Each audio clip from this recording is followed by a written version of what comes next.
All right. What's happening, everyone? Welcome to today's stream.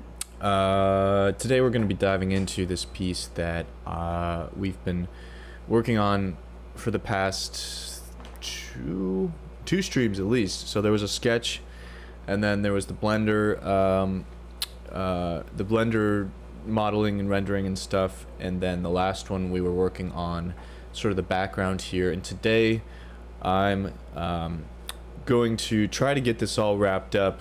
We have this sketch still over here. This was our initial sketch, so we want to add in this character in the foreground and this sort of like invading army over here. And I have some other ideas about how I want to approach that. So we're going to try to develop this foreground now, because right now obviously it's just sort of left over from the render, and it looks kind of, digital and sort of 3D looking. So we're going to try to smooth a lot of that stuff out and also add in our character elements. And if time, I'd like to work on the background a bit more. Obviously there's still quite a bit of work to be done there. I'm not super sold on like all these sort of placeholder buildings I created here in Blender. They just don't seem to be quite working for that scale, so I might just cover them up with a photo texture or something. But everything else is looking pretty cool so far. I'm pretty pleased with how the scale and the atmosphere is looking so far. So let's kind of just dive right in. I'm thinking of just starting with some kind of like some sketching of how we want all of this to appear as far as our characters and stuff in the foreground. So I've got my references over on a different monitor here, but I'm kind of gonna be drawing on those a little bit as I work. And yeah, if you have any questions as we're going through here, feel free to drop them in the chat. And I know I've had a couple people say they like to kind of put on their own music while watching, so I've been leaving that element out of it for the time being. I used to put on some like fantasy scores and that kind of stuff, but of course that's kind of nice to set the mood a little bit too. So let me know if that's something that you enjoyed in the past. But yeah, I'm gonna start kind of like sketching in actually I'm just gonna use kind of a block silhouette to figure out where I've created a new layer here, and I'm just gonna kind of block in where I want these to go.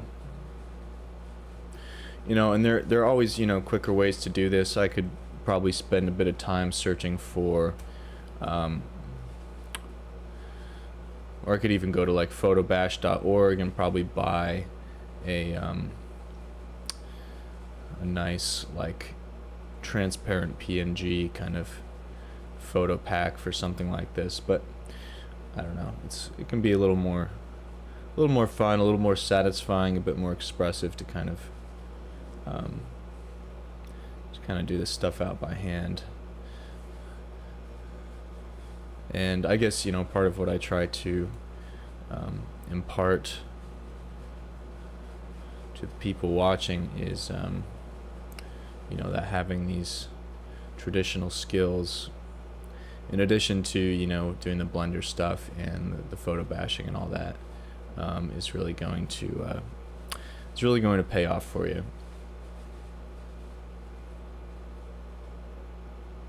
And I do apologize as well. I've got the air conditioning running in the background. It's been pretty hot here, and this is the only window that it will work with. But hopefully it's not coming through too much on the audio here.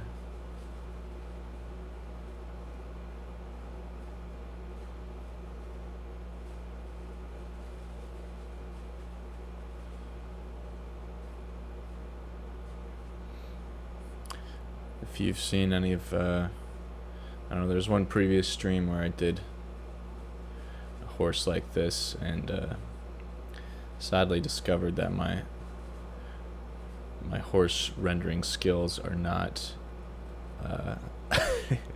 exactly where I would have liked them to be at the time. Of course, I didn't have any references there, and you know, I tend to rely fairly heavily on references where I know that my visual library is sort of lacking.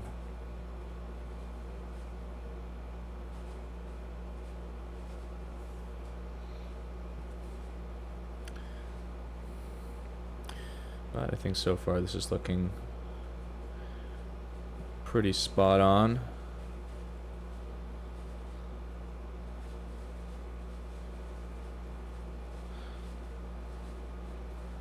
This is, of course, just one of many ways that I could approach this.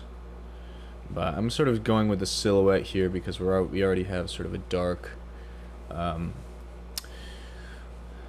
area we're working with here. And you know, I don't want to I don't know, it just seemed like the best solution.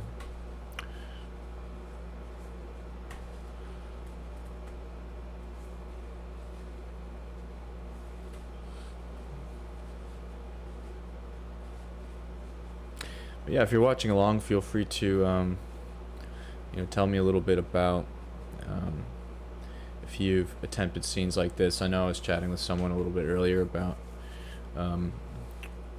you know, they're trying to like get into doing sort of background work and that kind of stuff, sort of matte painting style, and that's sort of, I think, what we're going for here. A second here, I'm gonna grab my glove. Kind of get like, I normally don't need these for the Wacom tablet, but sometimes it's nice because, like, I don't know, this it's just like I guess this is coming out on a hot day because it's all sticky and stuff. But like, if I have any like friction or anything happening between my drawing surface, that can kind of like bug me out sometimes. So that's what these gloves are good for. Mostly I use this for drawing on the iPad, where you know, it's good for avoiding like smudge marks and that kind of stuff.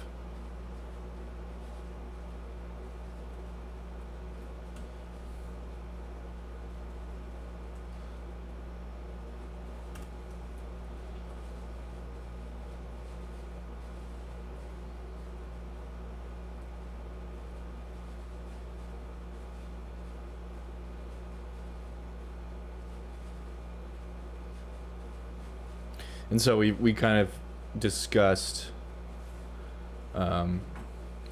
during the sketch phase here, which I can, where'd it go? There it is. How, you know, we're setting up this composition to sort of, you know, create flow around this image and to direct focus to key areas. So we have this kind of tapering shape over here of like our army kind of receding into the distance, so they're moving in this direction. They connect with the path that we've set up down here, and I also added in this sort of like this other area here. What's going on? Can we get rid of this, please?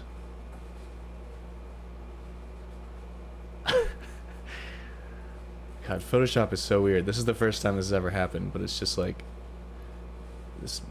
There it is. Okay, the window is stuck.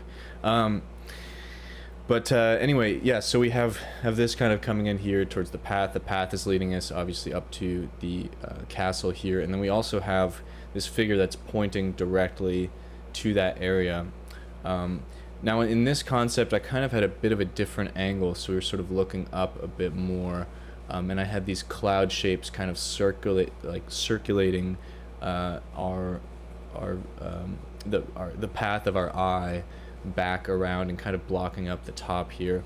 I don't have that so much here. I don't know if it's completely necessary, but I'm going to work on this sky a little bit later just to make sure that like this area here is not sort of drawing the eye up outside of the top of the page. But it, you know, again, as it is, it doesn't seem to be too much of a problem.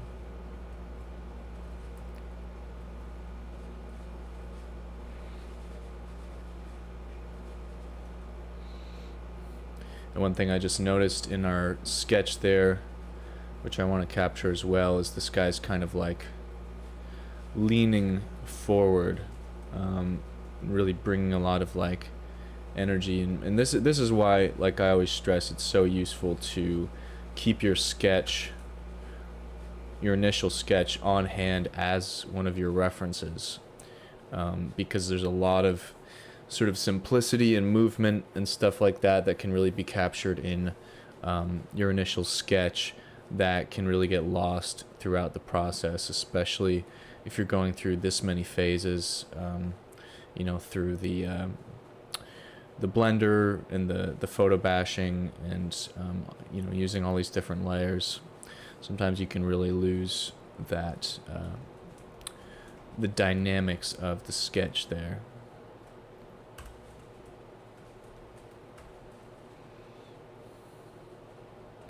And I can see here I guess I stretched him out a little bit too much. Let's I just wanted to have the horse leaning forward a bit more, but let's scoot the rider back.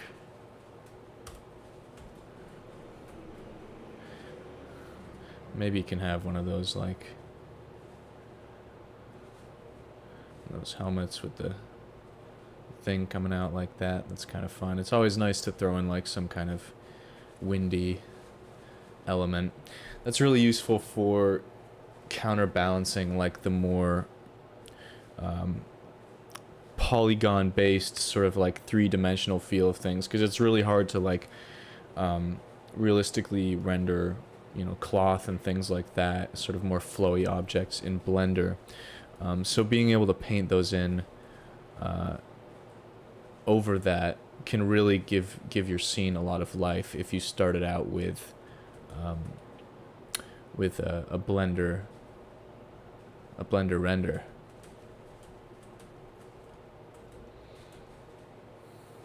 That looks pretty cool. And we can, it's because I have them on a separate layer, we can always sort of mess around with the placement a little bit. But I think that's good for now. I'm going to, you know, for these guys, it's going to start becoming a little bit more abstract, and I don't necessarily want to just draw out every single character here, but you know, I do have some reference photos here, and like, you know, like especially with this one, what we're seeing is just like the silhouettes of the pikes and the banners and stuff, and you know, this is really great. We could even just obviously I didn't pay for this, but we can use it anyway. If we just kind of do something like and you know, again, like the angle isn't quite right here, that's okay. We're just kind of using this as a sketch basically, but I'm gonna kind of like dramatically increase the contrast here so we get sort of just a silhouette, and just gonna kind of select all that. See if we can use this somehow. And I think I'm not getting quite all of the... I guess I am.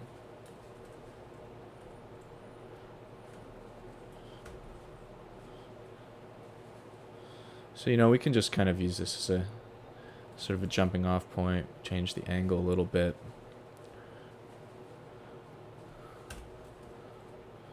And then just going to kind of fade that out. I'm just using black for now, but you know, we can adjust the levels and everything a little bit later. can duplicate this. What is the shortcut? Been using Blender so much, I just did Command D, which is, Blender one was Command J, that's right. By the way, hey Brian, I've been thinking actually also about using, during these streams, using a program, what's the one, where you can like see all the keystrokes, if that's something that would be helpful for you guys, let me know. Because I know, like, I've been teaching this this sort of digital painting foundations class here in Burlington, and I guess it's just reminded me like how many shortcuts there are, and like different functions in Photoshop, and like to me, I guess I've just been using it for so long, I forget like there's just so many different small things to learn, and it takes like years and years to kind of build up that knowledge. But you know, I think watching along with something like this and being able to see that in real time might be helpful. So let me know if that's something you guys would be interested in. I think there's probably a plugin for that, keystrokes or something.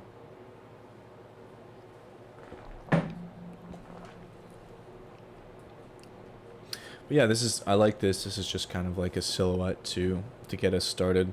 I'm glad I did this instead of just like trying to draw all this out by hand. It's just a bit more crisp, you know, and it's a good starting point. Let's see if we have anything else that we can sort of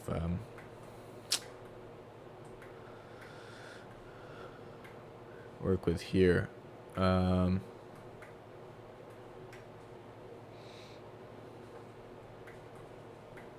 And we could use the same one,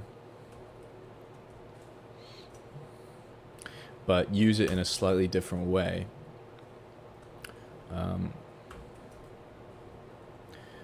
So for example, if we brighten this up a bit, it's like just kind of shy of the right angle here. Again, it's from the side, but I think if we stretch it a little bit, warp it around, it may not be such a big deal. I am going to try to just get rid of some of this I don't know, extra stuff here. Again, this is all just kind of part of the sketch, not a big deal if you don't get all this stuff out, but you know, this is all experimentation too.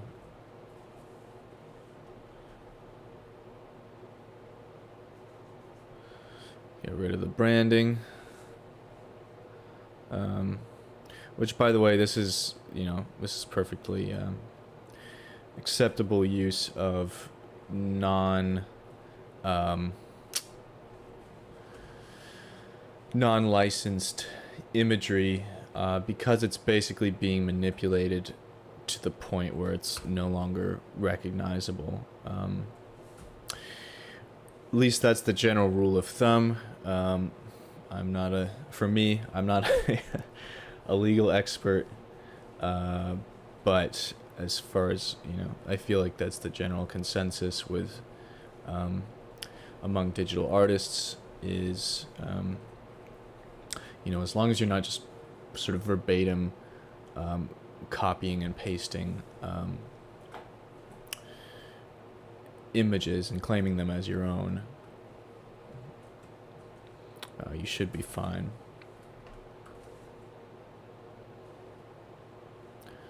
Just going to think of some different ways to set this up here.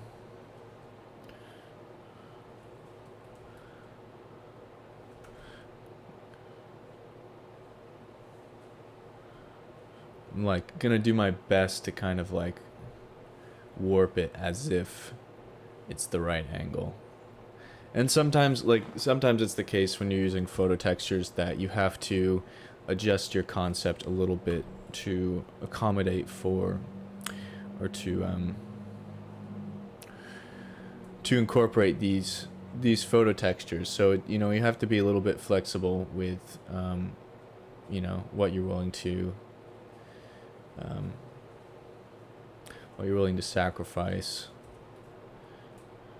Because this isn't the exact angle I wanted, but it's also like, you know, this is going to be much easier than trying to do this all out by hand.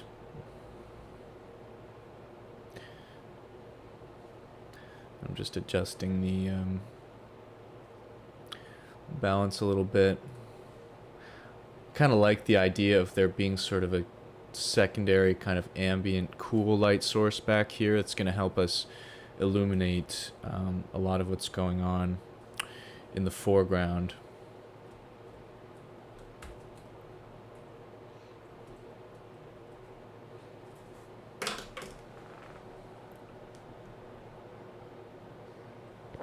Yeah, I'll look into the shortcuts thing. I can't imagine that would be too tough.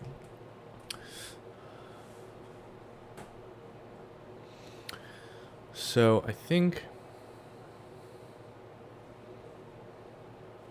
let me see. I could take a little bit of time to find some other photos and stuff like this.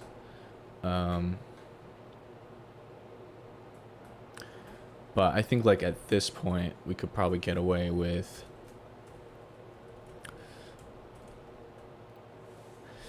you know, like just sort of copying a few elements or drawing some in.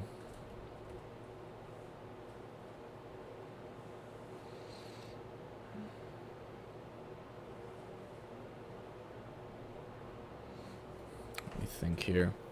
Trying to think of the best way to approach this.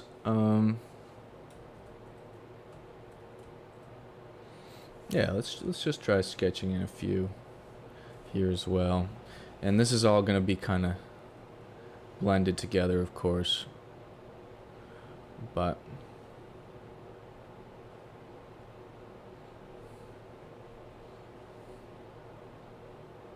we can throw in some photo textures and stuff on this as well. I'm just going to kind of create like some sketches of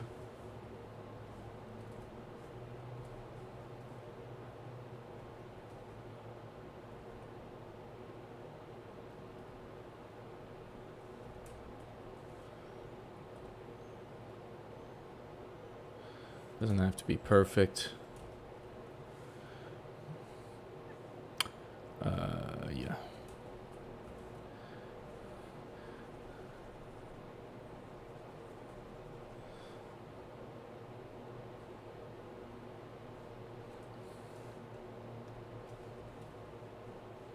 I'm just gonna kind of color pick a few things from here as well, so it all blends nicely.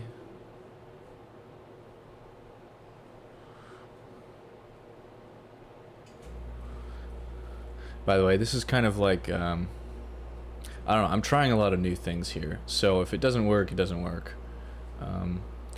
Sort of, you know, I never really approach any piece exactly the same as another. But, you know, I do have a lot of tools that I'm comfortable with kind of at my disposal. I think being able to like sketch things in like this here and there is a really nice nice ability to have, and it can be kind of fun too. Like I said, the photo texturing stuff isn't always the most fun way to approach a piece, and sometimes it is, but you know, you just got to kind of feel it out. And like my priority is always to, you know, kind of have some fun with it rather than you know, totally try to squeeze out the most realistic possible result. And also, I should add that using photo textures also is not necessarily the most realistic result either.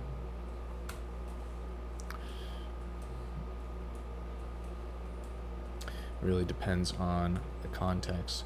So I'm just going to copy this, you know, kind of like tweak a few little things so they don't look exactly the same. Maybe adjust the position of the legs. You know, real quick stuff. I'm going to come up with like a few of these and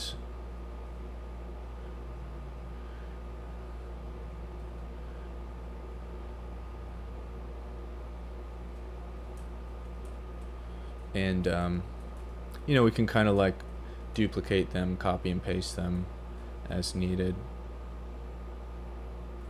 Maybe this guy has a shield.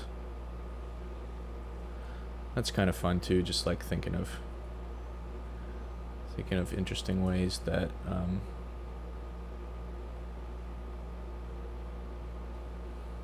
you know, and it would probably make sense to kind of give these guys all the same banner, you know, the same kind of symbol. So we might maybe do a little of that, see if we can maybe come up with something cool.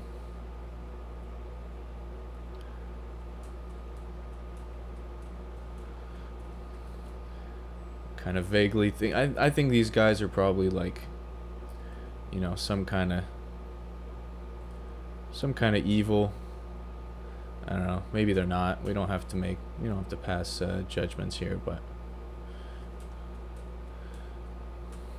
and red is usually obviously associated with evil, so just gonna duplicate this guy again. Maybe could pull him way into the foreground. Give him a bit more detail. Maybe sort of warp it, adjust it a little bit.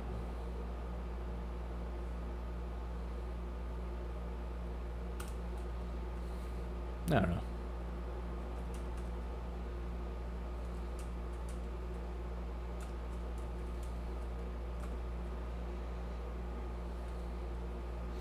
I really like this effect here. I feel like this is bringing a lot of life to this image.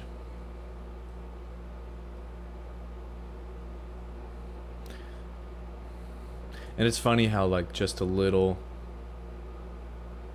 some like really minor tweaks can sort of trick your viewer into thinking that this wasn't duplicated. So if we go into this guy and give him a few other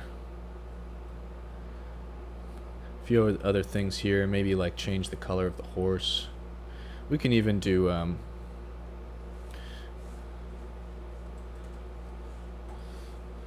don't know, we can adjust the levels a little bit.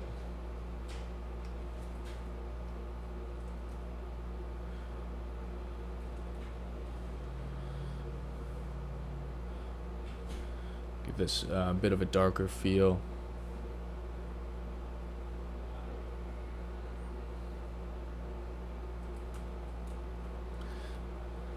Mess with these legs. You notice I'm still not like finishing the legs of these horses. All these horses are just legless. That is in part a decision for me to not spend a whole bunch of time drawing legs, but it's also convenient because they would likely be in motion, and so if the legs are in motion, they're just going to be a bit blurry. And you know, there's going to be some dust kicking up here as well, so I'm kind of just trying to use like a general combination of hard and soft edges to describe some of these more vague areas.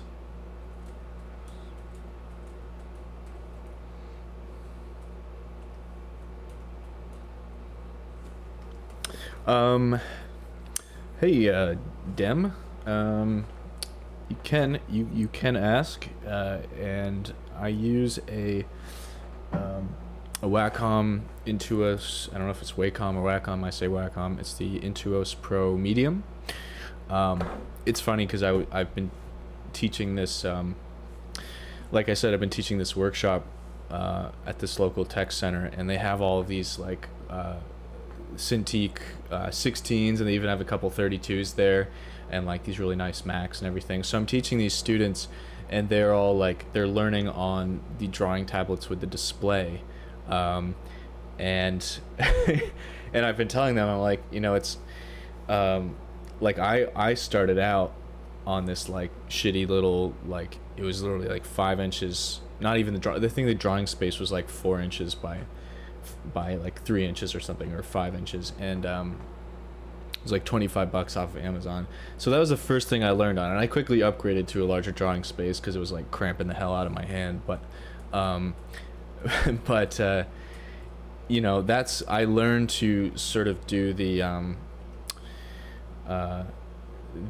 separation of, you know, the hand movement from what's seeing on the screen, and it took me a while. Like it felt very weird at first, but you know, after a while that's what I got used to. So actually, like, and it's convenient too because it's a much cheaper option, and I also like this because it's super portable. Like I can just throw this in my backpack, and with my MacBook, and I can, you know, work from anywhere. With the Cintiqs and a lot of the display tablets, you can't really do that so well. And but yeah, it's, you know, like I've been teaching these students, and I said, like, try doing it the other way, where you have Photoshop up there and you're drawing on your tablet, and they're like, no, I'm never gonna do that. And apparently a lot of like the high school kids that are learning there as well, they refuse to draw on anything other than the display tablet. So I don't know, it's kind of, I think it's definitely worth it to do it both ways, even if you do end up using Cintiq or something that has a bit more, that has a built-in display, but I've never really needed it myself.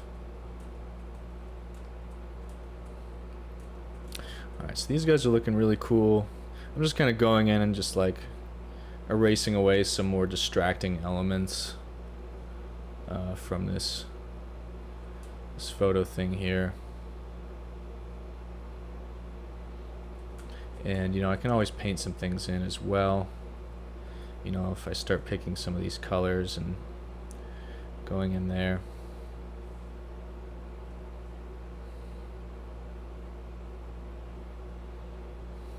Maybe like taking this shield once again and throwing it in there, using that red. In general, like having a lot of color variety in this area is going to be useful. I feel like this spot is kind of missing somebody, so I'm going to take this guy, pop him over here.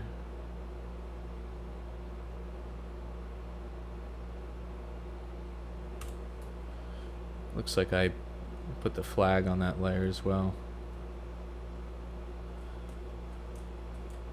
But it's no worries, this is all going to kind of become one thing after a while. And I think I just want to make one more, because this is actually pretty fun. Just sort of like sketching out these guys in a very like non-committal way. Just want to add one that's kind of like facing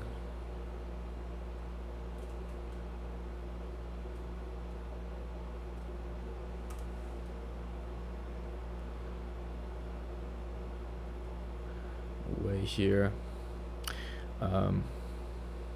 By the way, I'm pretty sure I've locked in my stream settings pretty well, but if there's ever any loss of quality or delay or anything, do let me know, and I can try to adjust that.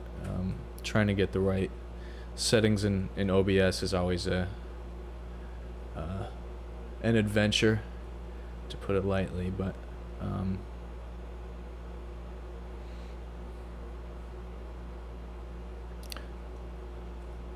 maybe you'll have, sometimes it's good to have like, you know, one or two things kind of going out and really creating a strong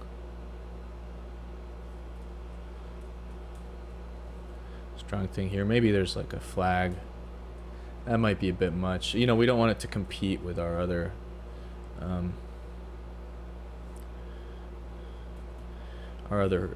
focal area over here. So we'll just kind of keep this pretty vague, but can have some kind of night guy here.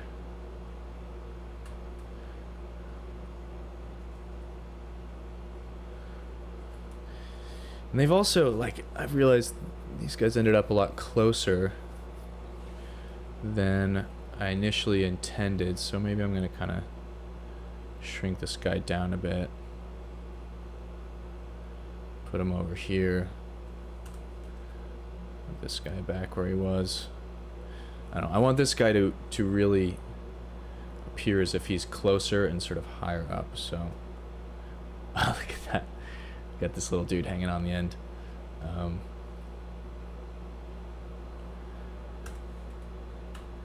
of get rid of him. We don't need him anymore.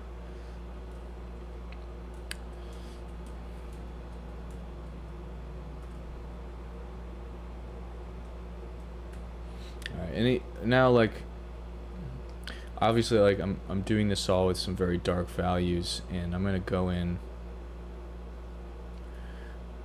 a minute here and just adjust some of that. We don't want to have such a high level of contrast here.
And I'm deliberately being kind of random with a lot of this too.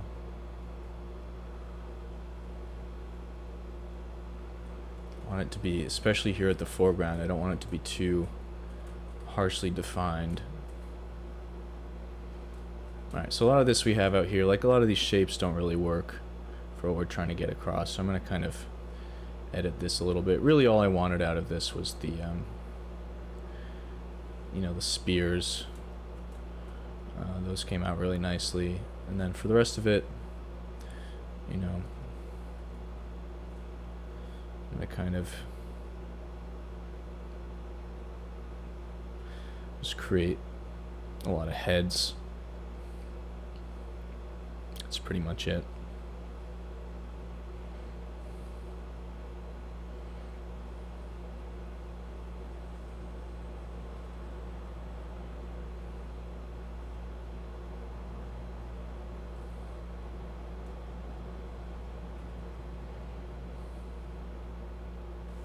Are these are two different. All right, I'm going to merge these together.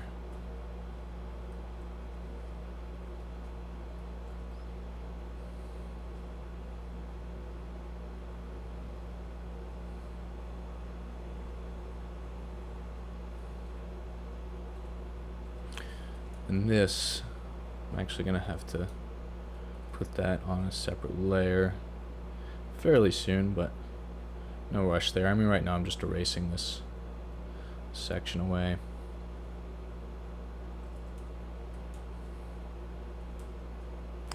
But yeah, that looks pretty cool. Pretty pretty convincing impression. Like I said, we're not trying to create everything exactly. Maybe I guess some of this can go away. Sort of on the wrong side there, but over here especially we can start creating some more spears and banners and stuff. It's always a little subtle stuff like that. I think this guy's spear could be a lot better.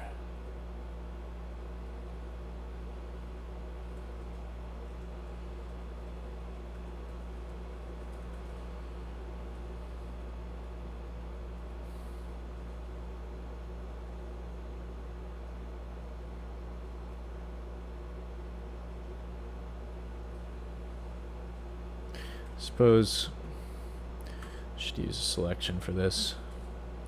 If I want to be super exact,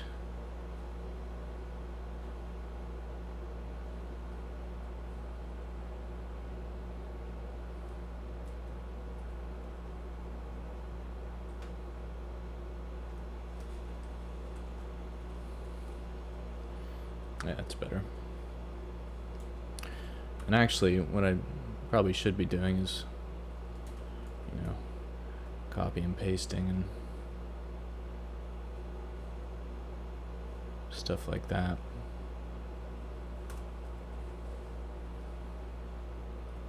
Just like little ways to save yourself some time and energy.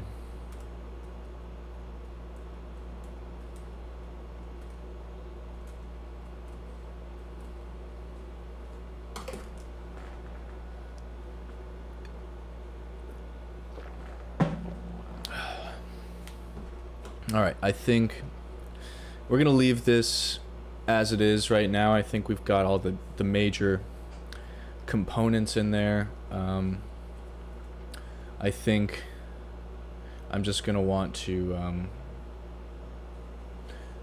we'll go in and adjust this and blend it and everything later, but I'm kind of in sort of more of a drawing modeling mode right now, so I'm going to move on to this guy because he's very important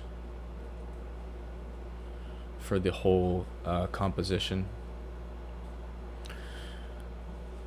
So I'm gonna, once again, I have some references around here. I'm just gonna pull these over to the side. Nothing I'm copying directly, but it's all going to be useful.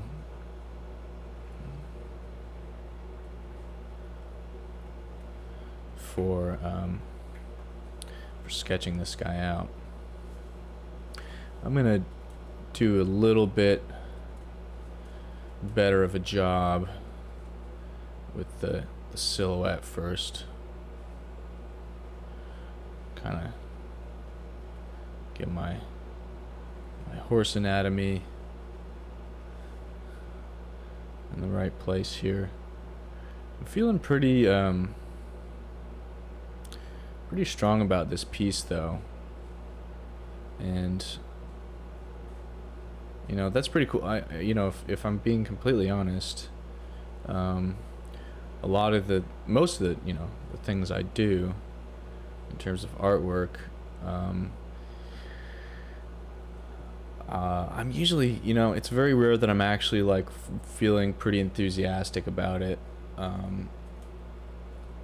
and especially during these streams, because like not to say that I don't enjoy the streams and doing this this kind of live art with you guys, but it's a little bit different when you're kind of focusing a little bit on talking and working at the same time.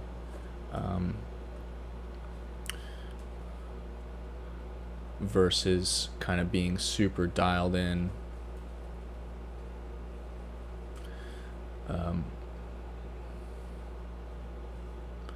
Just gonna do some quick adjustments here.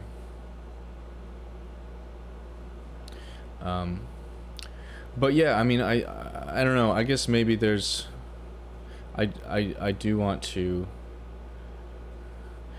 if there's any kind of misconception that like, professional artists are constantly inspired and working under inspiration and totally like enthusiastic about what they're doing. I don't know, maybe some of them are. I'm certainly not that way. I think a lot of my success has come from the fact that that I've gotten used to the feeling of not really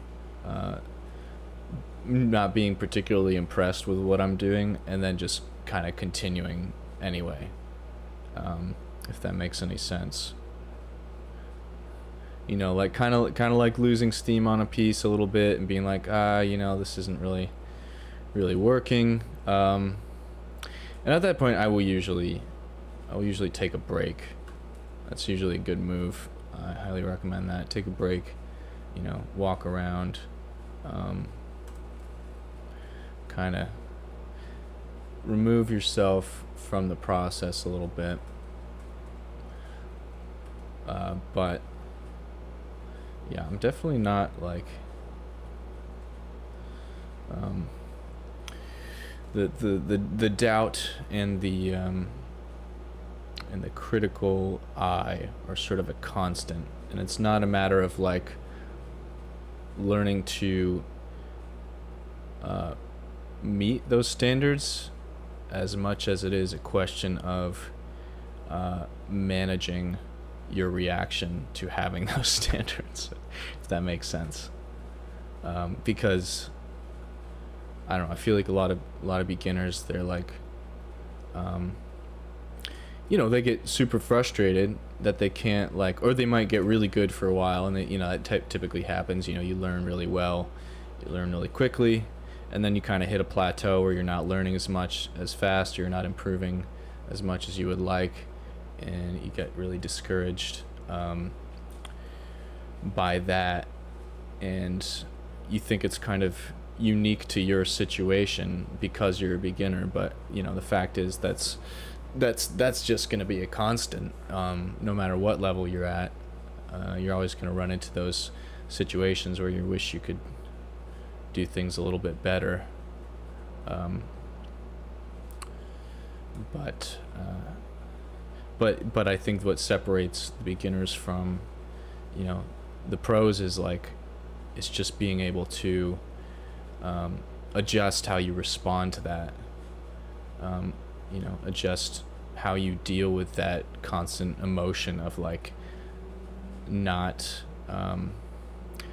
creating exactly what you would like to create. I don't know, I hope that makes sense to you guys. I don't know if I'm just sort of rambling into the into the void here, but yeah, I guess that's if I were to offer any advice to aspiring artists or digital creators, I'd say focus on how you're managing your expectations.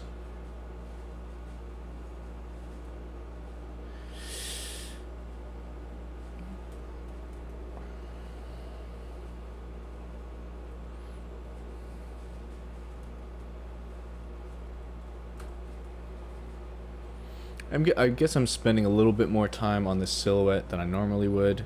It's not necessarily good or bad. I'm just kind of noticing that, because I really want to get this horse anatomy right. The horse is like the underappreciated star of this image.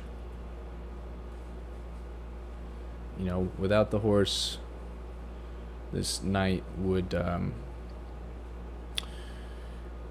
would still be halfway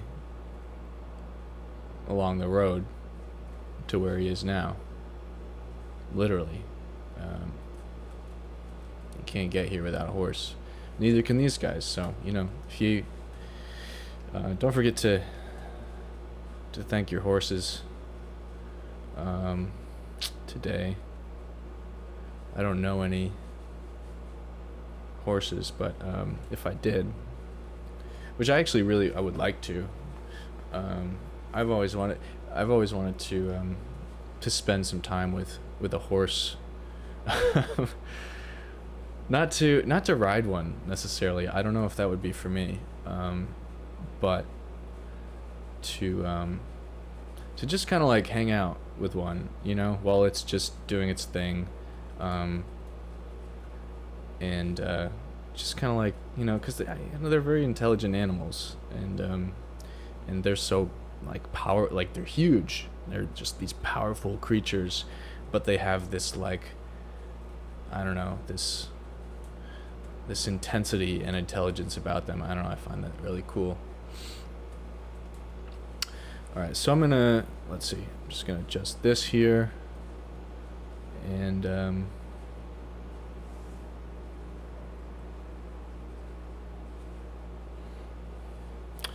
going to,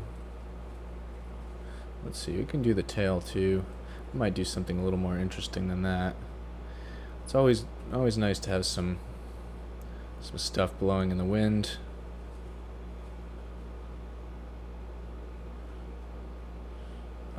And I'm gonna maybe even the cape too. I'm not totally sure about that, but that could be pretty cool. I don't know. Yeah, that would be pretty sweet. All right. Yeah, that wasn't in our original idea, but I really like it.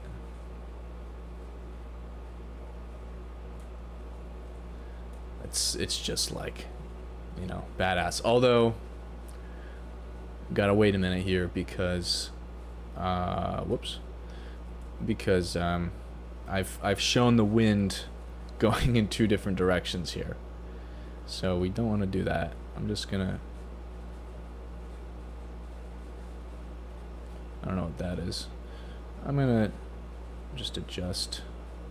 We also have some floating spears here.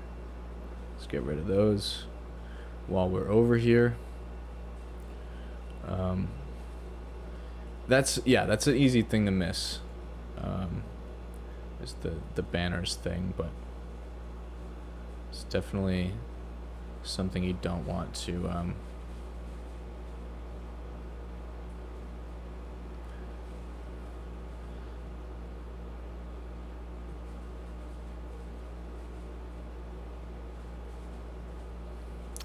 miss.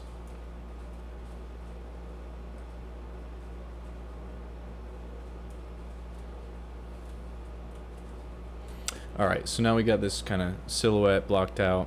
We can make some adjustments to that as we go, but I'm kind of running into this issue where, like, I don't want his sword to be like poking up directly at the castle, but I want him to be large enough and prominent enough in the composition. I think this is gonna be, that's an okay spot right there.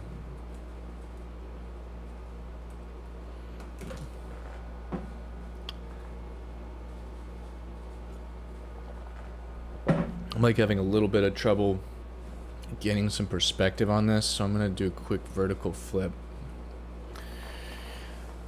Sometimes that's just like can help gain some appreciation for what's going on, but it's not doing much for me right now, so I'm just gonna dive in and we'll create a new layer and just clip it, just so we can easily paint within the silhouette we've created. And kind of start with just a baseline of some of these same colors. Be a little bit indiscriminate about it.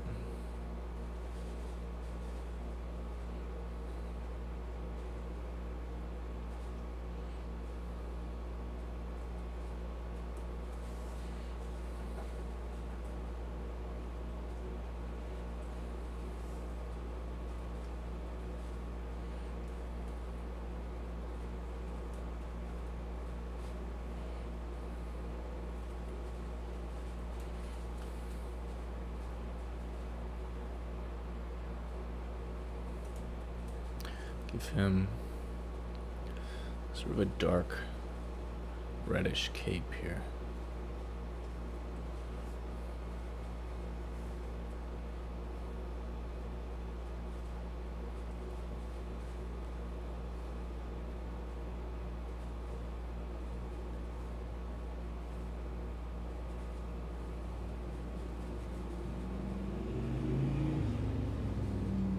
Guess I'll need like some stirrups and stuff.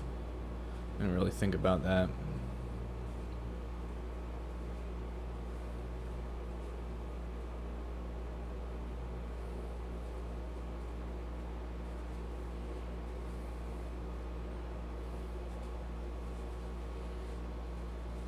Let's quickly incorporate that into our silhouette.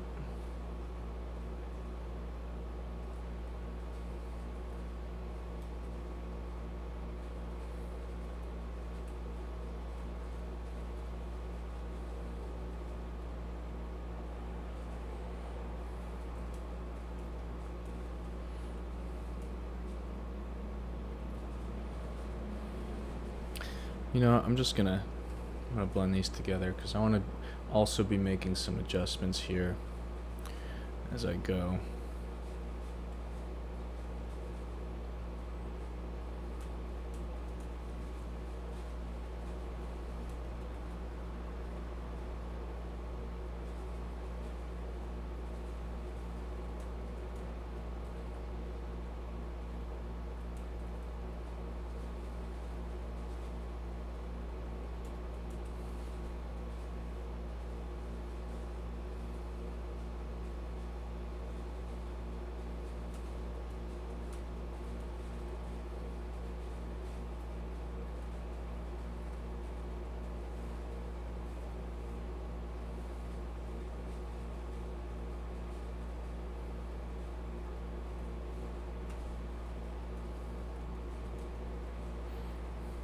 So we can also throw in like, just to ground him a little bit, we give him a temporary shadow here. This landscape area over here, we're gonna make some adjustments to that. It's not gonna look so rendery, but just want to give him something to, a little bit of groundedness there.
This is the part of the stream where I just become completely silent and just like totally dive into the process here. So if you feel like completely checking out or turning off my audio and putting on your music or whatever, you're welcome to do that. I'm just kind of getting in the zone here, and I feel like I made some good progress in just an hour.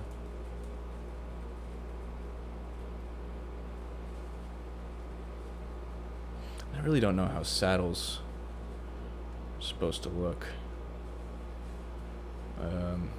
Guess I could grab a reference for that too, but I'm just gonna kind of wing it. Don't think it could be that hard. Actually, these guys have some saddles. Let me check it out.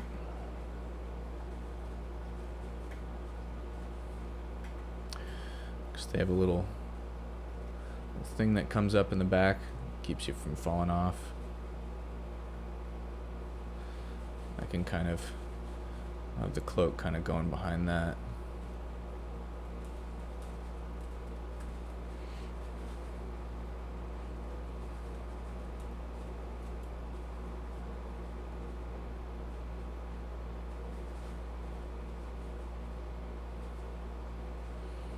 Guess there's one in the front too. Something like that. And I guess there are reins. Just gotta have that going on. And the whatever you call this other part.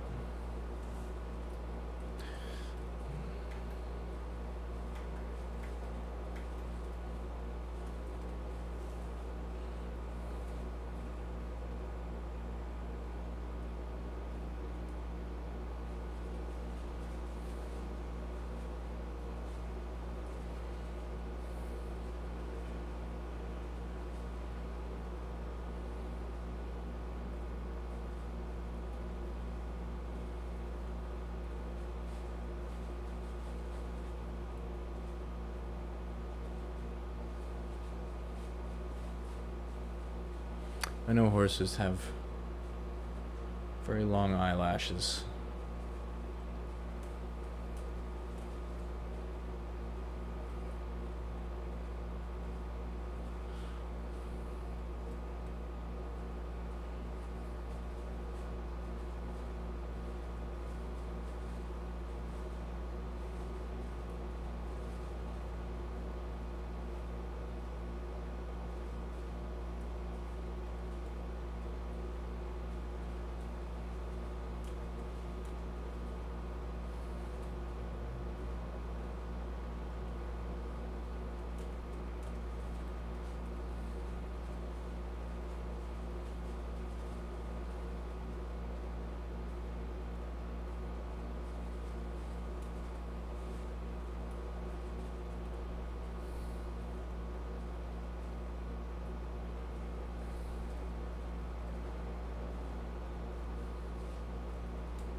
I guess you could have some like horse armor too. I guess that's a thing.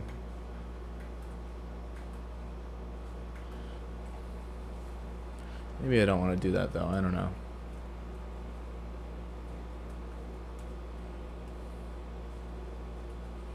Let's just make a new layer and see what happens with that.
I don't know. I don't know if I'm feeling that. Alright, let's go back to this here. I'm just kind of getting the sense that this should be lengthened a little bit.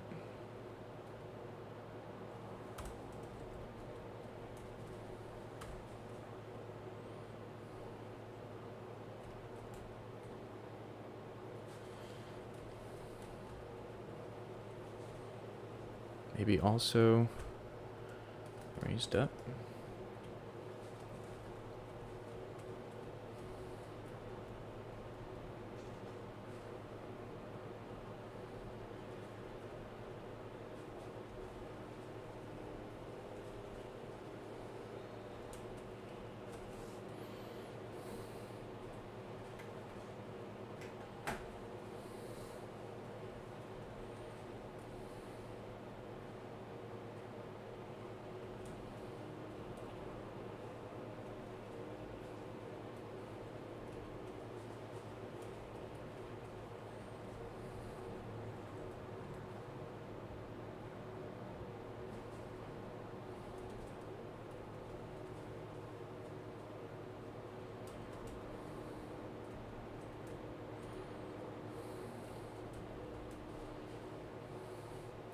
Probably start bringing in some highlights and stuff like that to help describe this form.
Hmm.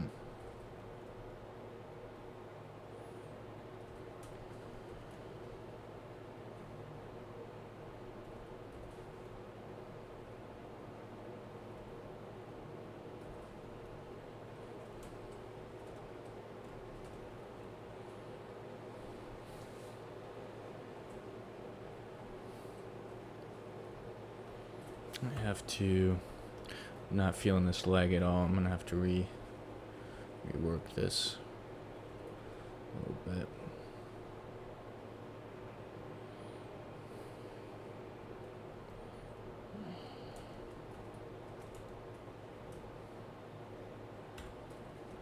Maybe take this whole guy here. Shrink him down.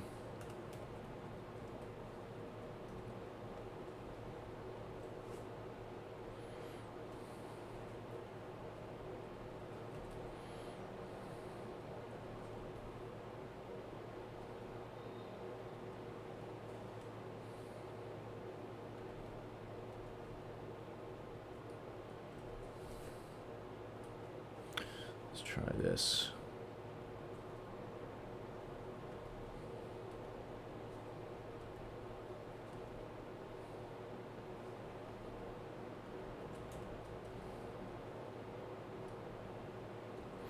Or maybe this.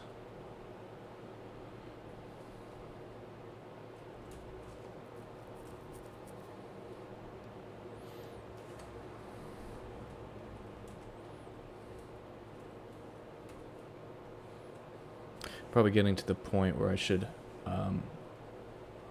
getting a little bit stuck on this one part, probably move to something else for a bit and then come back. It's always a useful strategy.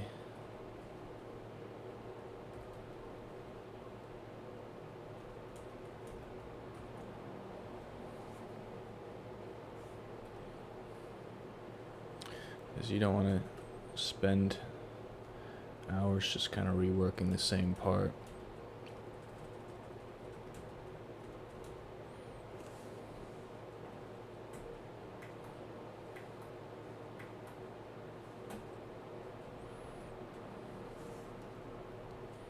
Can move up to the helmet because that's going to be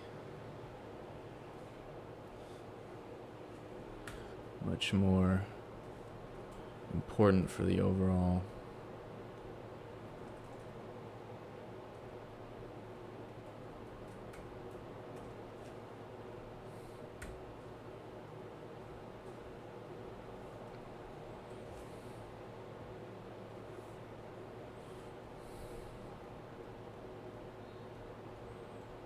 I'm just using a round brush at a pretty low opacity.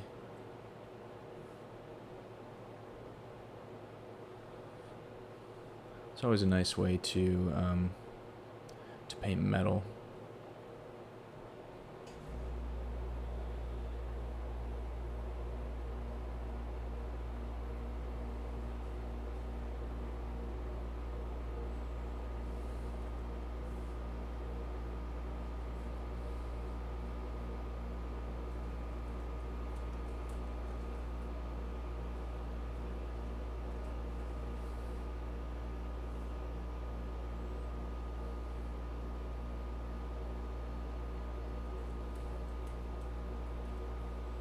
In fact, that's probably much more efficient way to deal with this whole area. Not everything has to be completely painted out.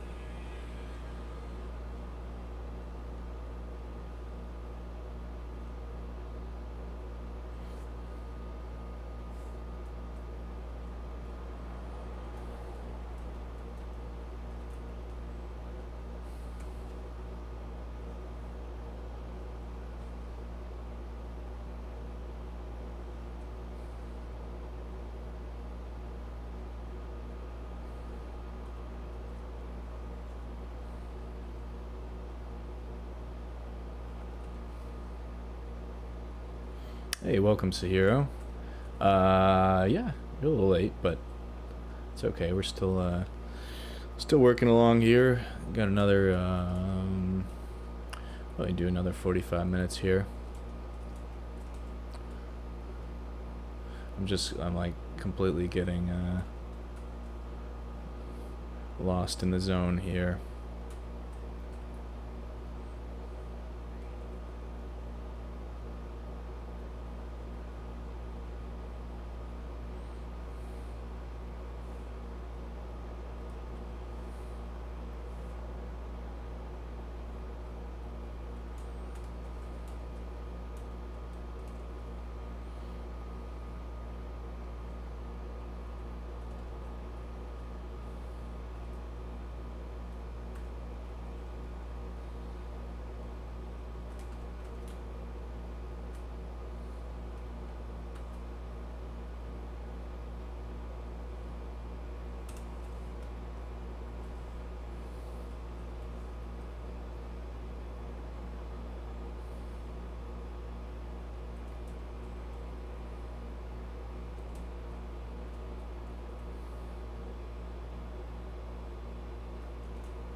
sometimes it's really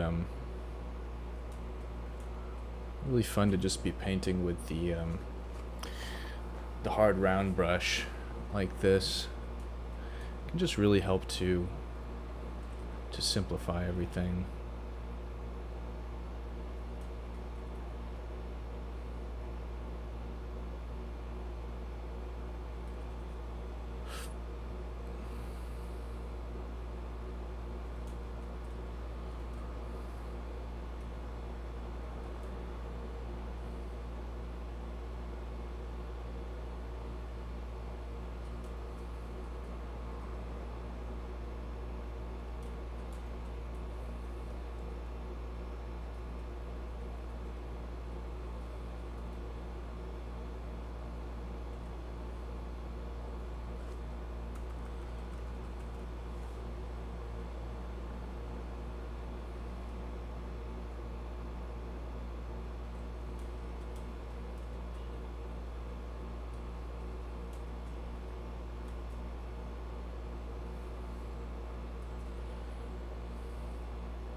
I feel like his head's just a little bit small. No, it's not a strange question at all. It's a great question. Yeah, I usually do some kind of warm-up that's related to the subject that I'm getting into. So if I know I'm doing some character work or something like that, I'll probably start out with some figure drawing, or some kind of anatomy, portrait studies, that kind of thing.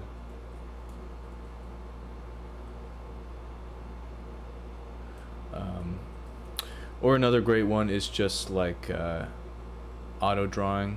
You know, it's just a great way to warm up. If you're not familiar with that, I have a video on that here on the channel. But you know, you're basically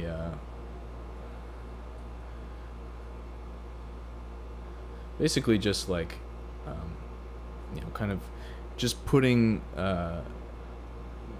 paint to the page. You're sort of just drawing or painting whatever comes to mind. You're not really trying to create anything specific. It's just kind of like sort of free form stream of consciousness kind of creation, and that's a really great warm up. Helps to kind of loosen everything up.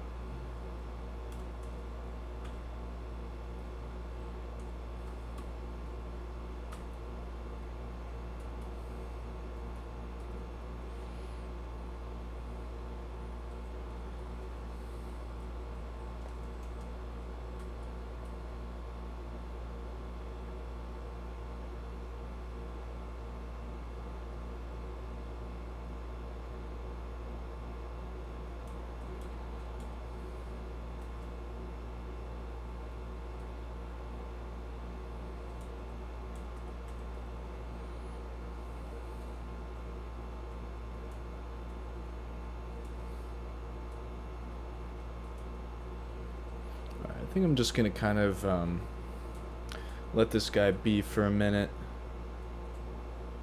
We can work on some of our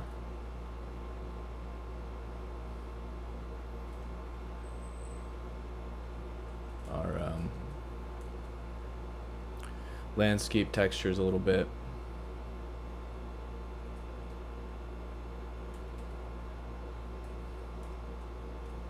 You know, all this stuff around here. Did want to use a little bit of photo texturing for that. So I actually have a few pictures here that I took myself while kind of wandering around the lake around here. So Let's see if some of these might work.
That's pretty nice. Then I'm gonna kind of I'm gonna clip this down actually, and then we're just gonna adjust.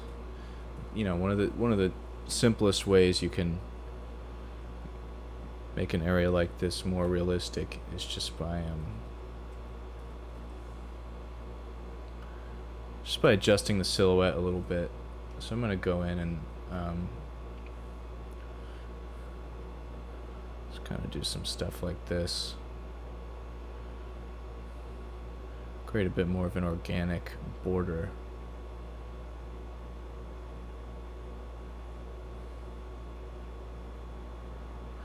And if you have a texture or something overlaid against that, you can sort of have the two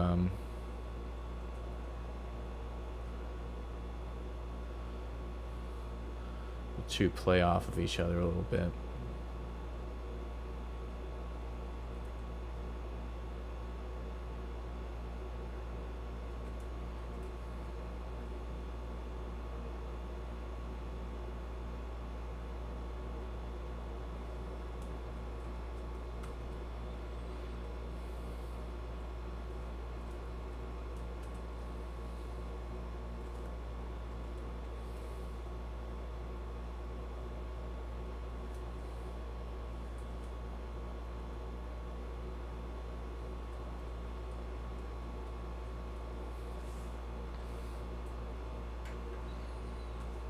This is another nice one.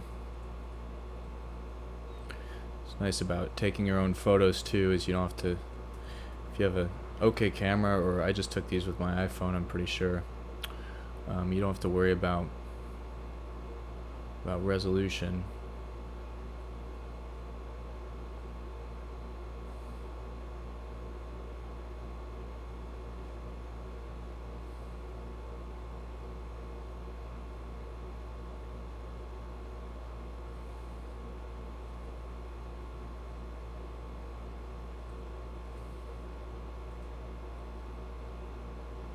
Alright, let's just try this.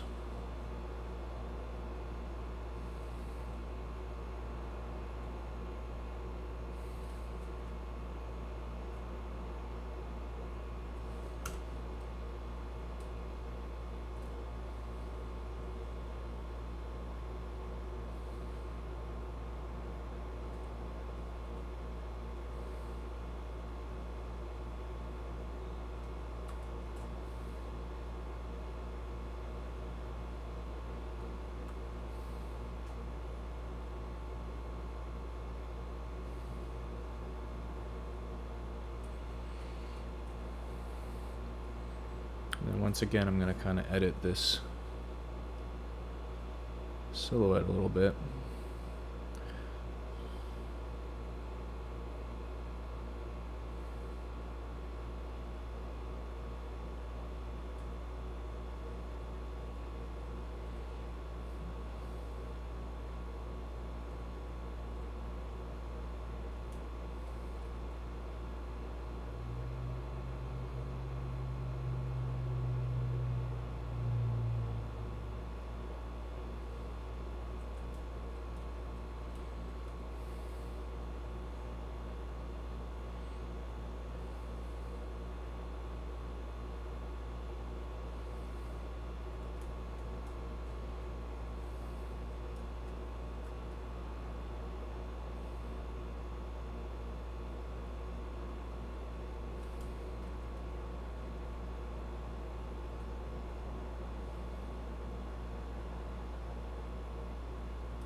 All right, now let's move to this sort of grassy, rocky area here.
Yeah, that'll probably work.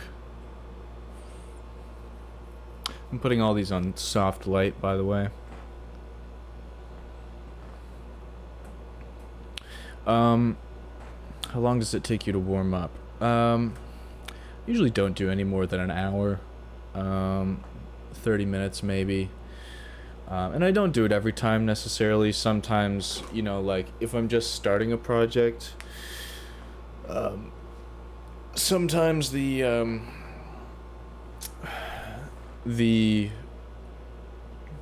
I trying to say here? Sometimes like the sketch and idea generation phase can be the warm-up, if that makes sense.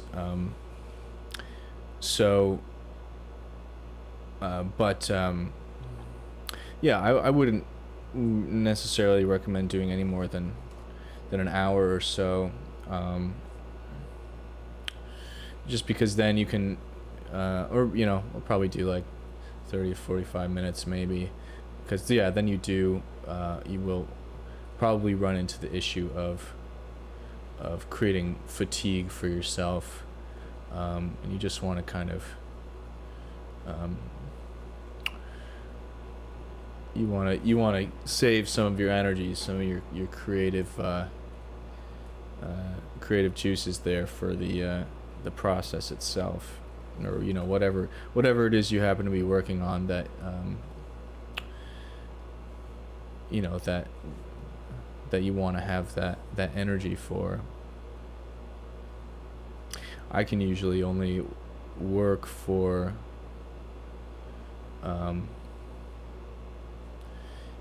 no more than a couple hours anyway, in one sitting. Then I start to lose focus a little bit, kind of lose direction, you know, kind of like I am now. But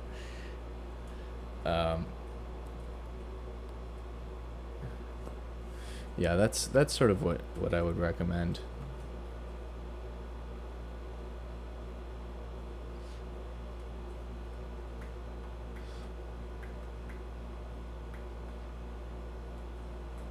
Alright, I like this texture, but I don't know if we're... Whoa. Alright. I don't know if we're using it to its fullest potential here. Let's try this.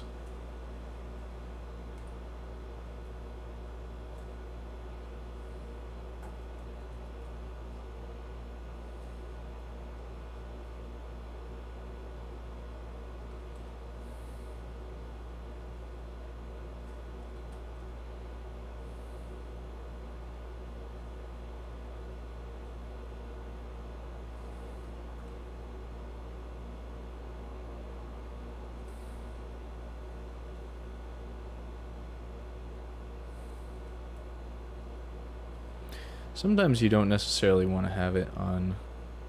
Sometimes it can be cool to just put it in on on normal and see if what happens, you know, have no opacity and see if that texture really works with what you're doing. It's not always a guarantee, but let's see what happens with this.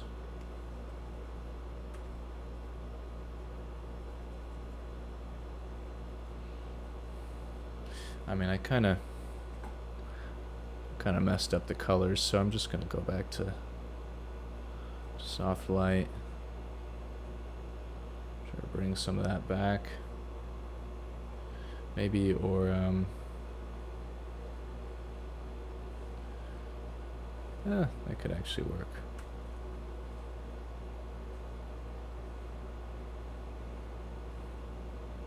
I might need to re-import that.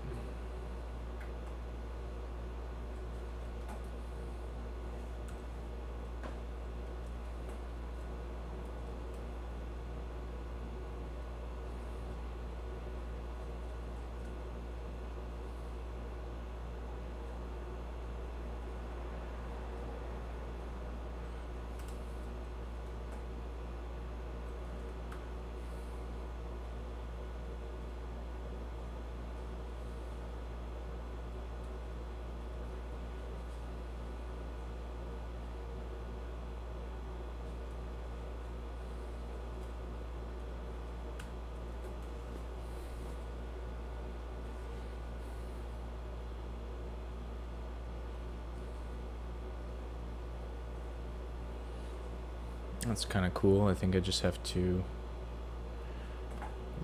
drop down the lighting a little bit. But I might actually reuse that so we can duplicate that and try to do some other stuff with it.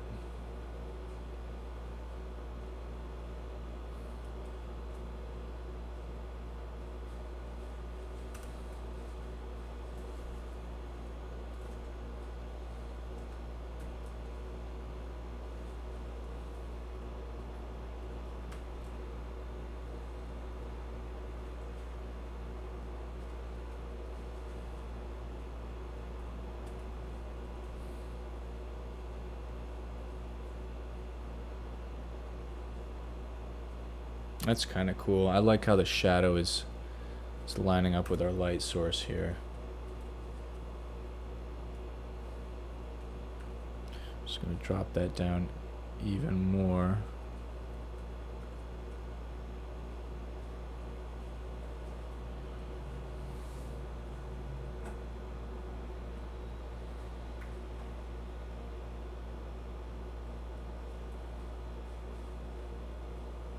For this one over here, maybe we could use a combination of the two.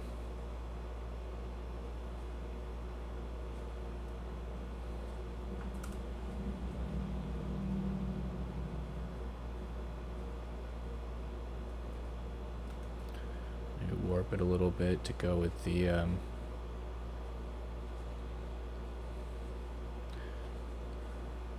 surface. Put that on soft light again. That seems to work well for these like heavily shadowed regions.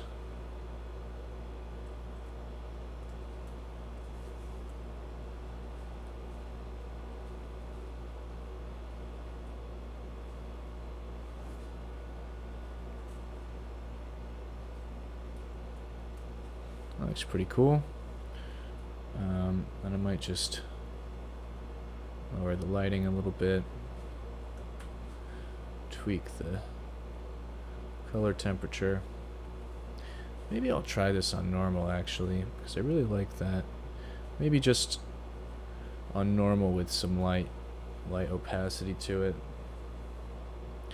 because I don't want to create too much like noise between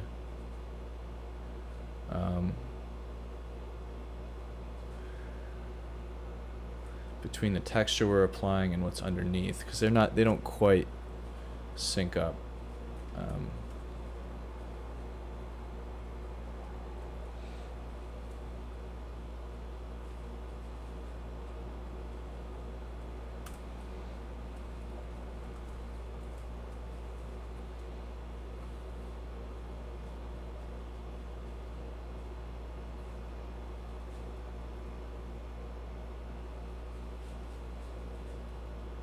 And once again, I guess I could have done this all at the same time, but I'm just gonna sort of modify this.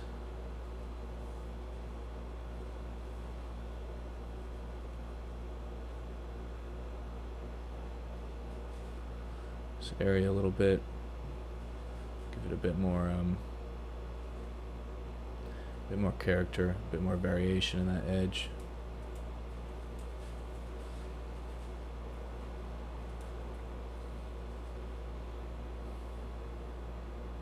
I'm actually not totally feeling that one we just put down. I kind of like the 3D texture we still have there, but I might try to use this again at the risk of being too repetitive.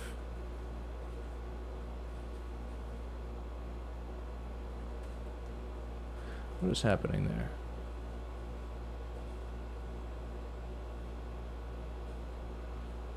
That is so weird. Oh, I see, that's disconnecting.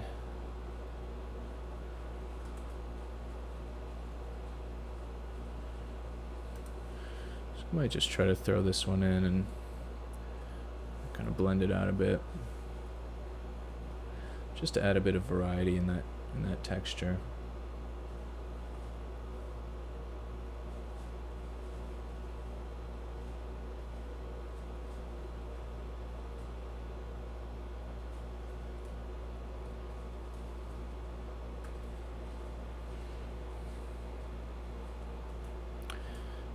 And I don't know, since I want to have this be a little balanced as well, maybe I'll put it over here too.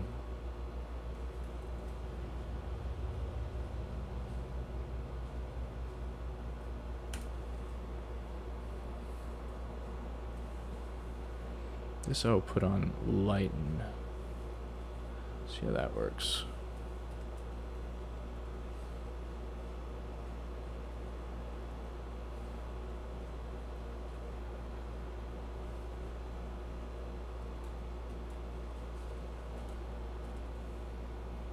Maybe not.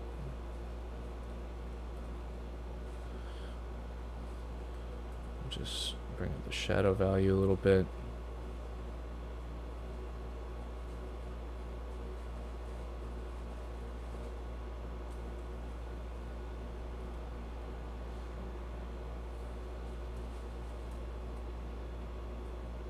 I don't know.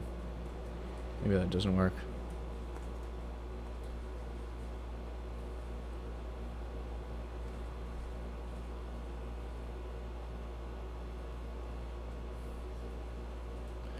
Just sort of stretch it out.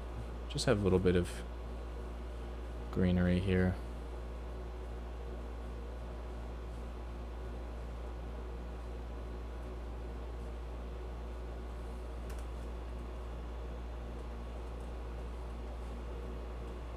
All right, so we have most of our major elements in here.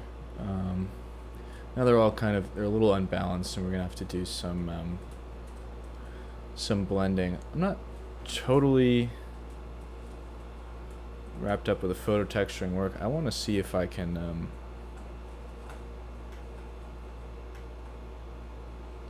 apply some of that to our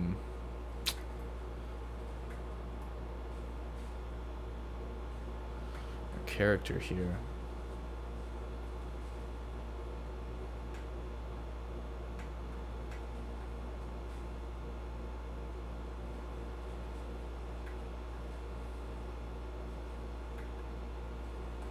Or maybe just spend a little bit more time painting it out.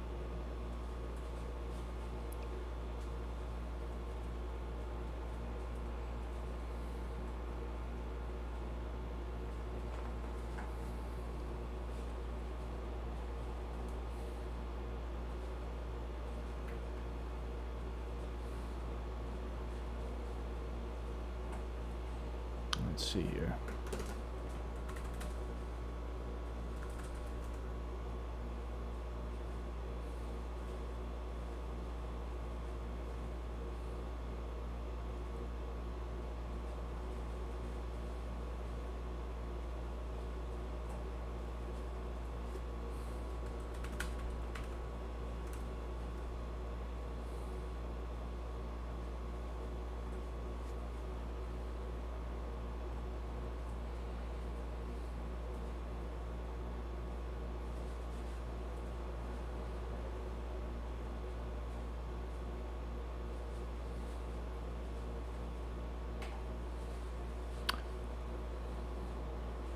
Alright, so this guy has some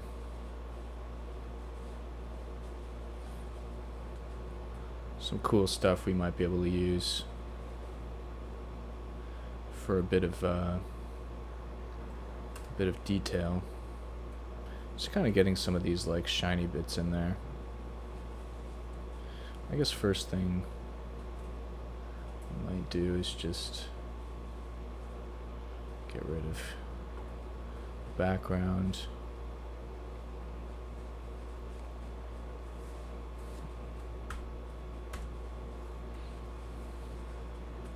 And put him on the horse and we're done. Now, we're just going to be kind of borrowing some of the fun stuff.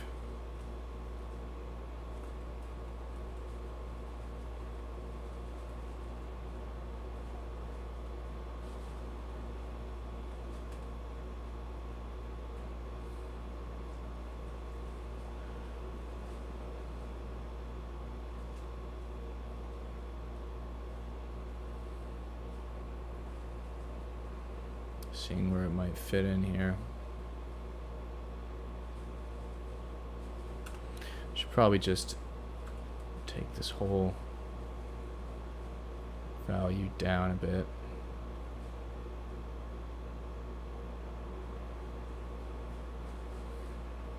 Give him the standard treatment here.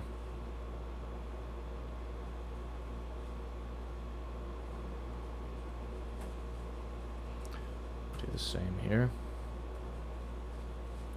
Could set this to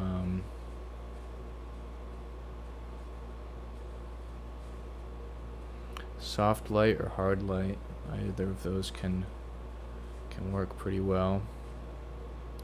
I'll just use soft light for now.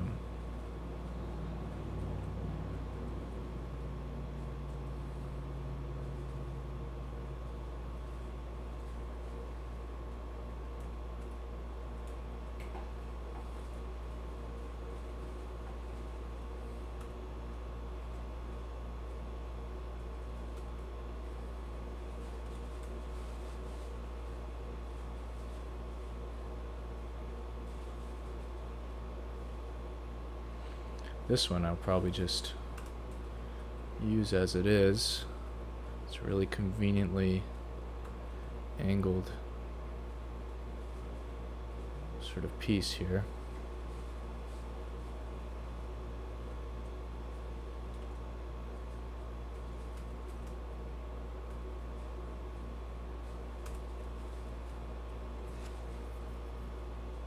And I might do the same with this.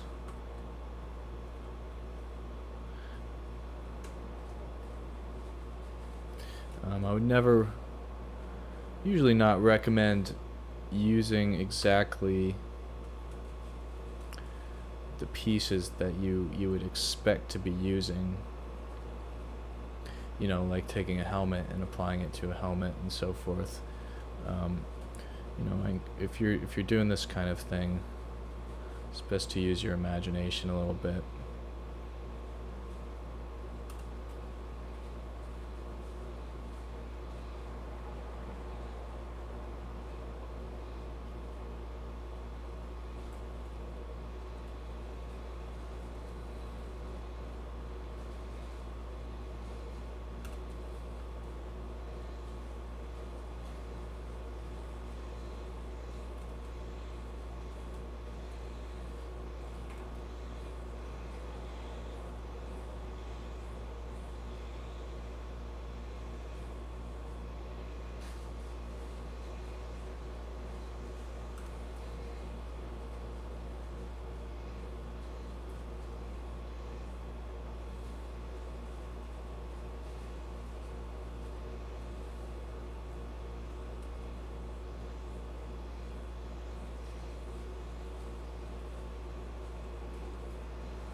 use this guy again for the arm.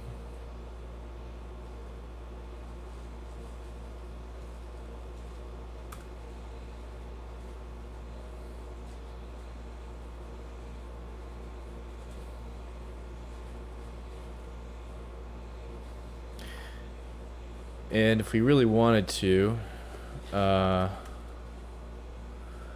we could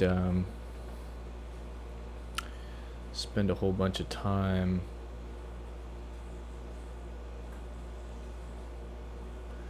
designing a sword, but I don't really want to. So here we are.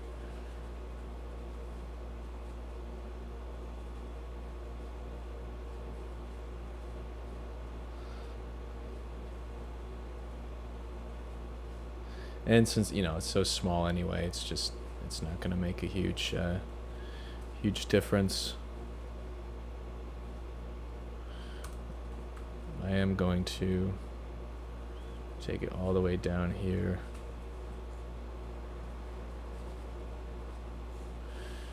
Let's get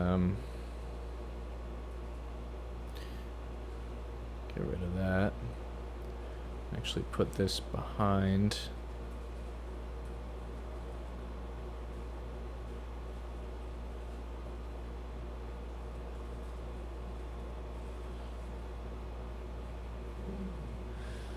Probably adjust the this hand is a little bit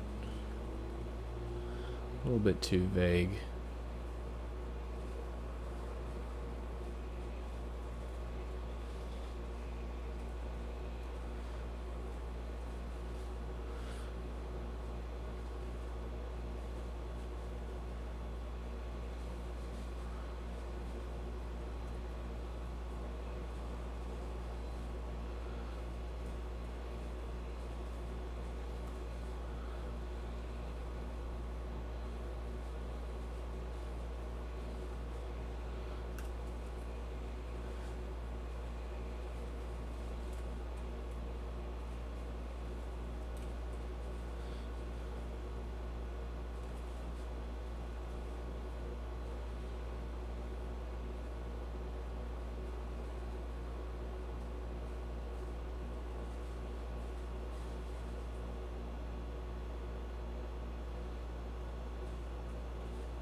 And I'm probably just gonna adjust this,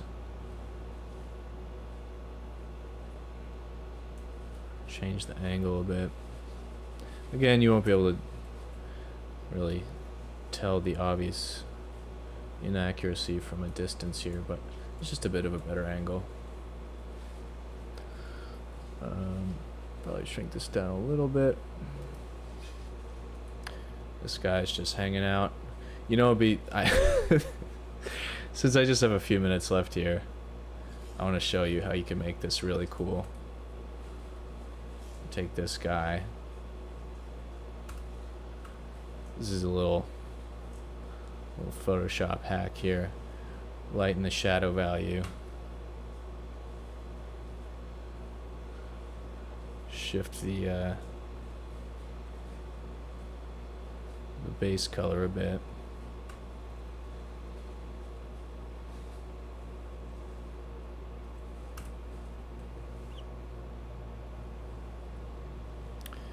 And hide him behind this hill. Maybe create a little bit of atmosphere.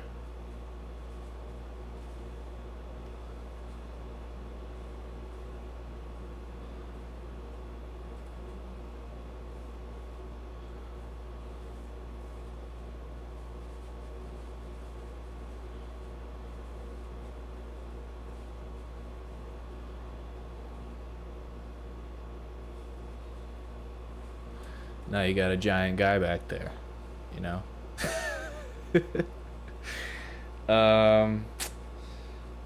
And what, did Photoshop just crash? What's happening here? Okay, so if you wanted to do that, you know, put this giant dude back there, you can do that. I'm not gonna have that be a part of today's thing, but you can if you so choose.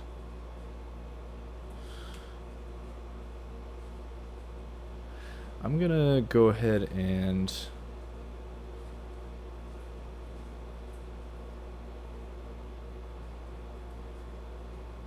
what is this?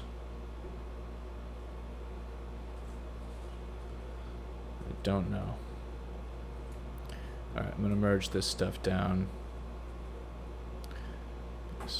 Forgot a bit of his wrist there.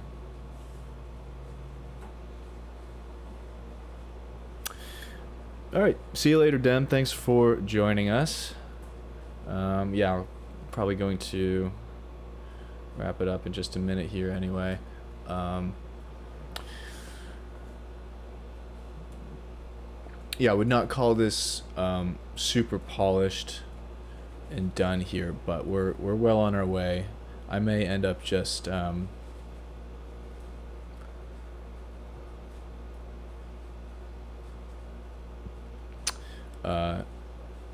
sort of doing a quick follow-up video, follow-up recording while I finish this guy up in a non-live setting, because I think just those last little details are a little tough for me to think of while I'm in a live setting. Well, and I also just need to take a break from this and look at it a little bit more.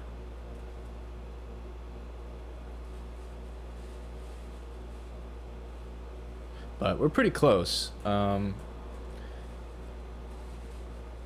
was I? Oh yeah, I was going to make his head a little bit bigger.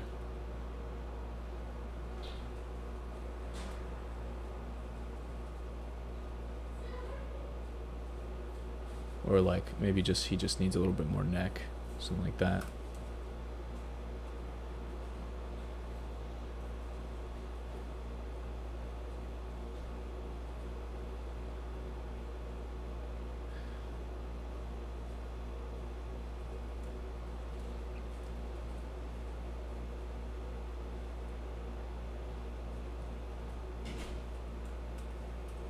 I think that seems right.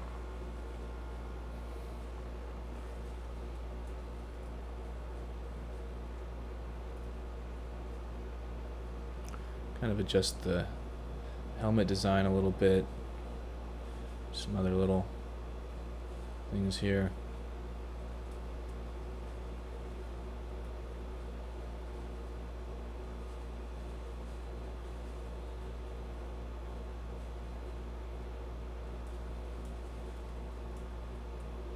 Yeah, that looks better, I think. We're getting close. Probably would have to do, I don't know, I'm just gonna mess around with this a little bit. Probably do a little bit of cloth work over here.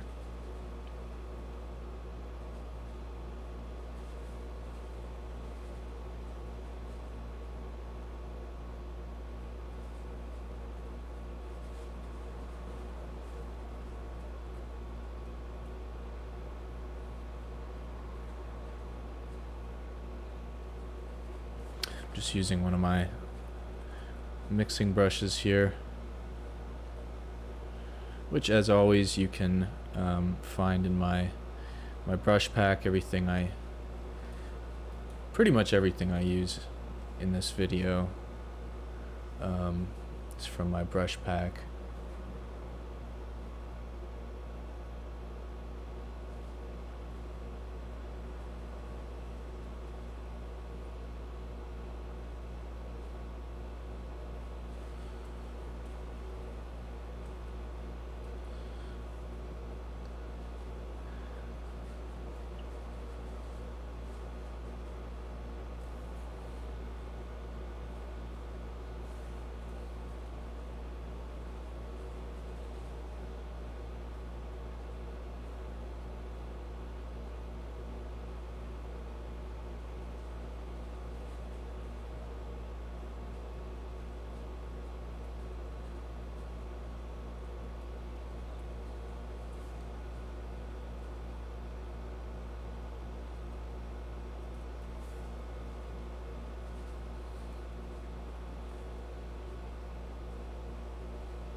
Actually kind of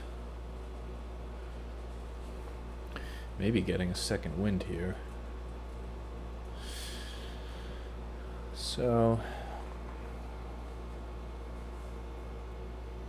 I don't know, maybe I could go for a little bit longer here. At least what I could do for now is sort of do a bit of those adjustments I was talking about before.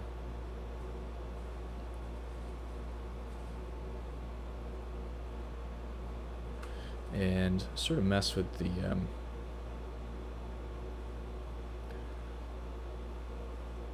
some of what's going on with the army here.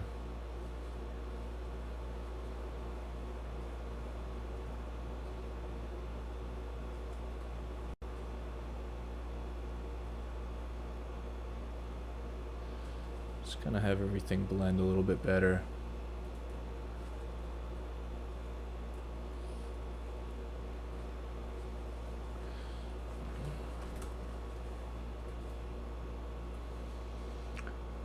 Got some. There's one thing that is not in my brush pack, which is the these are from the Evident brush pack. Highly recommend you check that out as well. That's some really cool stuff like fog and smoke and that kind of thing.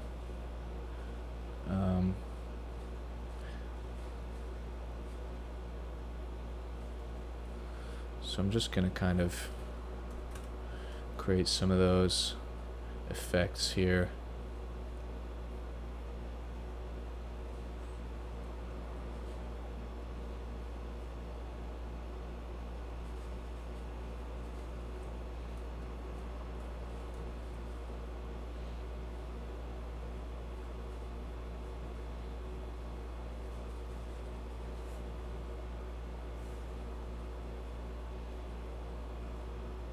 I'm also using that to sort of lower the contrast a little bit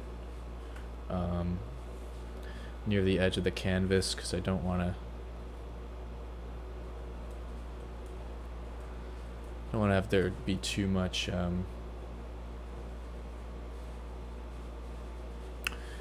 contrast there towards the edge. And then I think just to kind of soften out those shadows a bit, I am gonna go over very lightly with the soft round brush.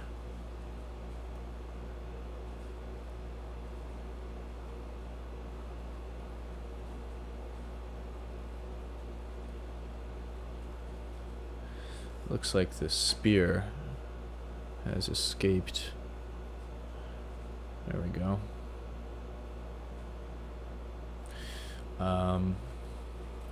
What else? I probably want to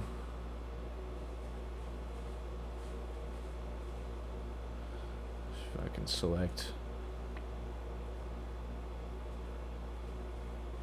the right layer here. And again, like, my layers are all over the place here, which I'm usually a bit more organized about that, but I'm just kind of hardening up this edge as well. I don't know, what is this,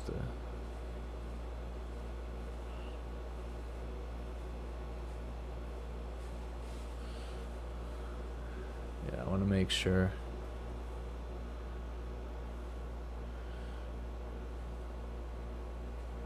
it's a solid boundary.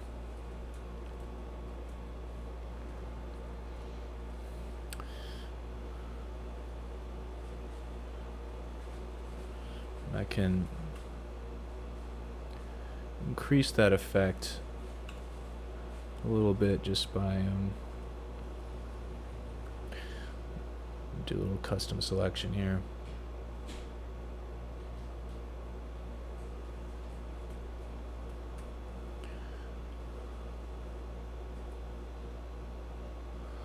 This is something I love to do. It's just very satisfying.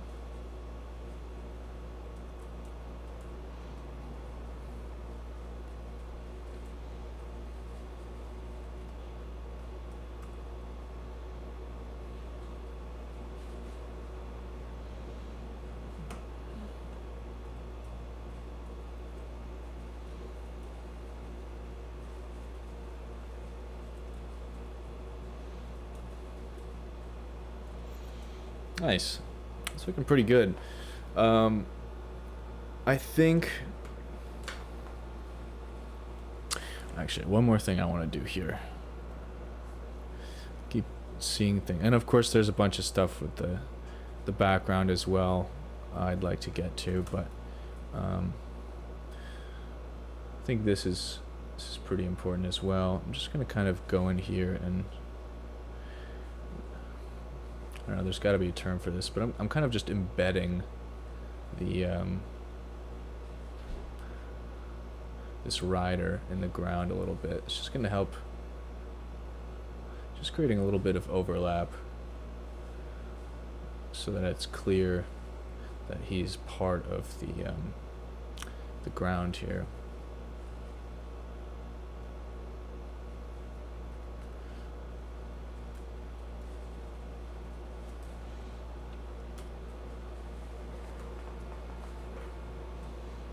And I think one other thing I want to do is like just to create a little bit of balance and also increase our sense of depth. I want to do that same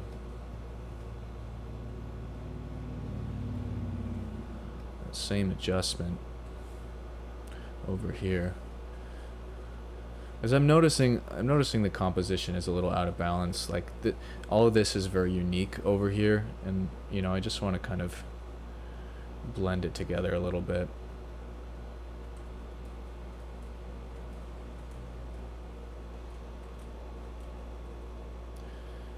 Maybe take that down just a touch. Cool. I think, yeah, I'm gonna call this for today. Let's go ahead and we can full screen this and can sort of check it out. Obviously, there's a little bit of detailing and tweaking I'd like to do, but you know, this is like 90% there, I would say. So I think I'm gonna call it for part 4. If you're interested in checking out the other sections or the other streams that led to this, there's, you know, the part 1, which is the sketch, and part 2, which is the Blender rendering, and part 3, which is the background paint over and texturing there. You can check those out. I'll throw those in the description here, and otherwise, hope you all have a great Sunday. Thank you for those of you who joined me.